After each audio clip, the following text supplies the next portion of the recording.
I traveled over 1,000 miles to turn this into this. Oh, and I only had 4 hours to do it. How is that possible? I'll explain it to you in this episode of Surface Series.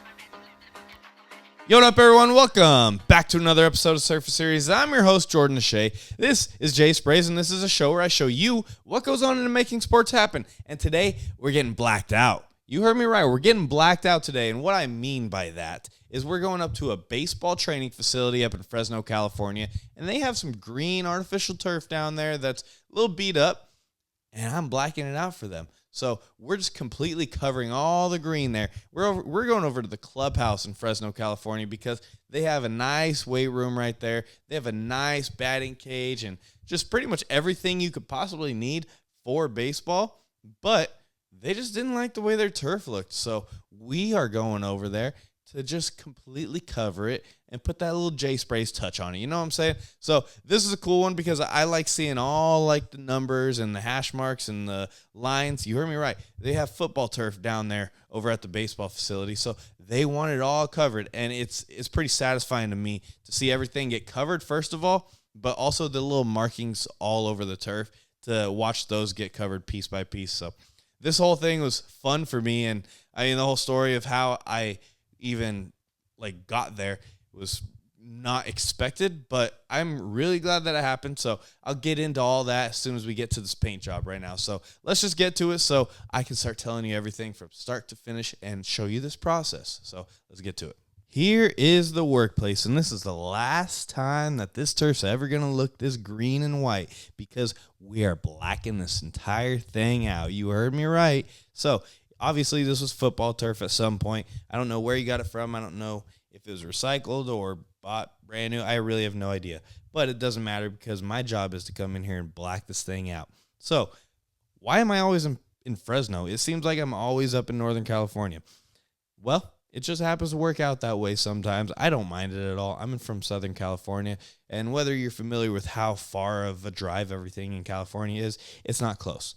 But the reason that I'm in Fresno today is because I had to go up to Northern California, up to Lodi, to go grab my paint equipment because it was sitting there in a storage facility because if you remember back at the rugby episode, we painted that field 3 separate times, and I didn't want to have to keep driving back and forth every time. So we left the paint stuff in a storage room, and I would just fly it back and forth. So the last time I flew back home, and I knew eventually I was going to have to fly back up there to go grab everything and then drive back. So that's exactly what I did. Drove up there, rented a truck, and grabbed my paint equipment. And on my way back, I stopped in Fresno. Thankfully, I was in contact with the guy who owns the Clubhouse over in Fresno, and he wanted this completely blacked out, and the timing just worked perfectly. Like, I could not have drawn this up any better. So I'm really glad that it worked out the way it did because that saved me an entire trip up to Northern California, which honestly, this day was long. I mean, I think I woke up at like 5, got on a flight at like 6:37 in the morning. I don't even remember what time I landed. The flight's not much more than an hour, if it is at all. And then drove over to Lodi, which was probably another 45 minutes to an hour, I think. And then drove to Fresno, which was a couple hours. After Fresno, which is here, drove home, which was another like 4 or 5 hours. So I was pretty much at it from 5 in the morning. I got home around midnight, whatever it may have been, because this here took a few hours. Now, I'm definitely not keeping you with me for a few hours here.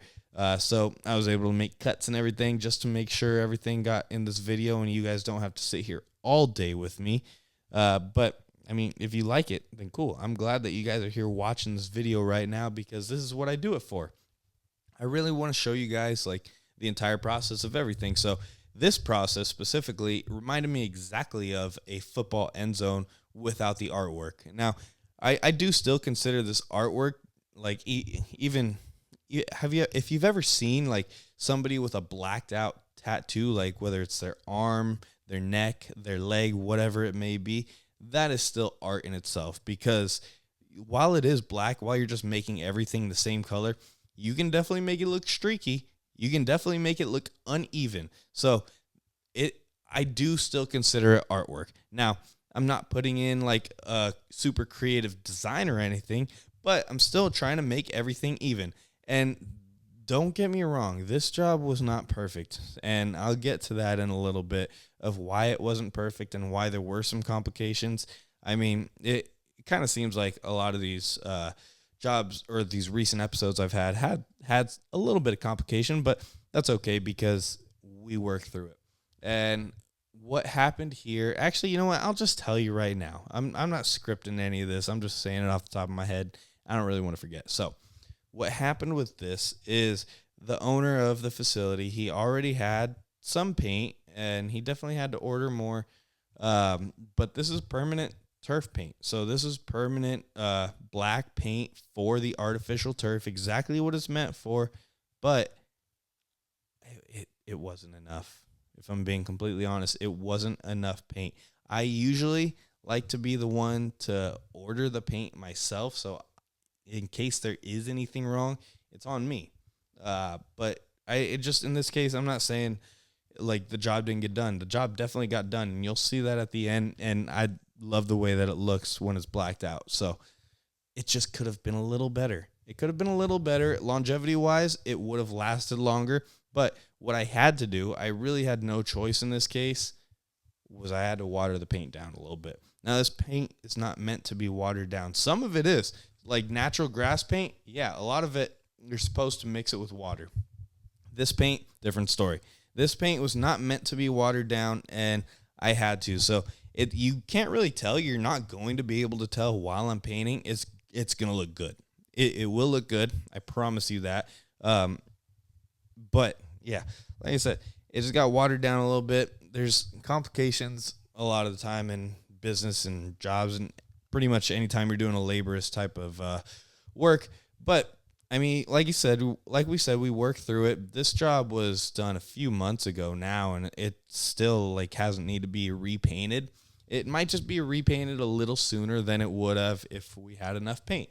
But like I said, it's all good. I tried not to water any of the like bulk of it down, just so like that stuff can last a lot longer, like the higher traffic areas. So that is kind of my logic that goes into it, because the areas that are going to be walked on, swung on, thrown on, taking ground balls on and everything like that, that's going to be where the paint starts to fade a lot faster.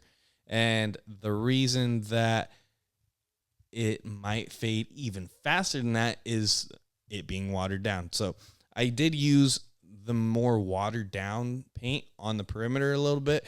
And then the bulk of it, like where these actual batting cages are, there's 3 of them. It's not really much of a watered down type paint, but yeah, I still had to add some, unfortunately. And I really didn't want to have to do that, but we did in this case. But regardless, it still looks great. I mean, look at that. If that doesn't scream like just satisfying to you, it does to me.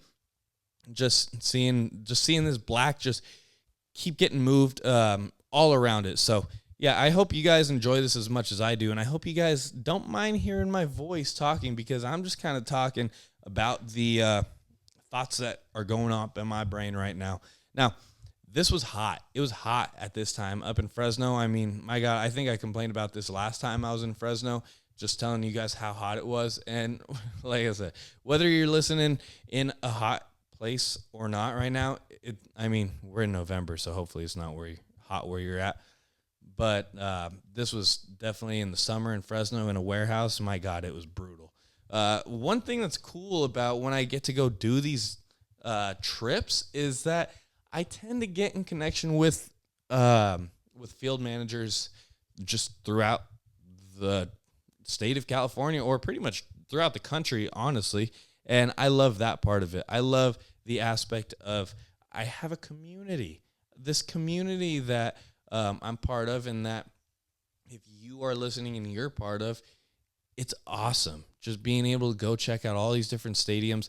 I don't think it was this same trip, but the Fresno Grizzlies stadium, I went to go check out, and my God, I got to go walk on the field and everything while they were doing batting practice and all that, and it was gorgeous. My God, that was one of the nicest minor league fields that I've ever been to.